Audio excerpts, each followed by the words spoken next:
Hi mga ka-faith! Nandito na naman ako upang maghatid ng isang makabuluhang mensahe ng pag-asa mula sa Ebanghelyo ngayong araw, July 11, 2025. Ang ating Ebanghelyo ay mula sa Mateo 10, 16 hanggang 23. Sabi ni Jesus, "Sinusugo ko kayo na parang mga tupa sa gitna ng mga asong gubat." Grabe no? Parang sinasabi niya, handa na ba kayo? Hindi magiging madali, pero hindi kayo nag-iisa. Minsan sa buhay, parang ganyan din tayo. Sumusubok magmahal, magpatawad, magpakatingo.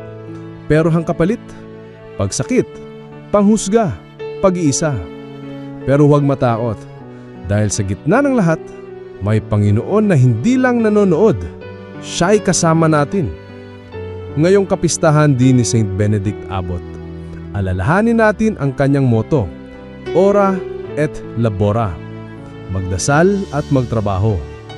Kahit mahirap, magpadayon. Kahit tahimik lang tayo, God sees our effort.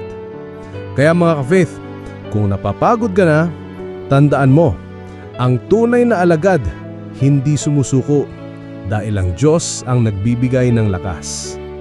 Ako si Brother Ai. Be a digital disciple. Share Christ with every click. God bless.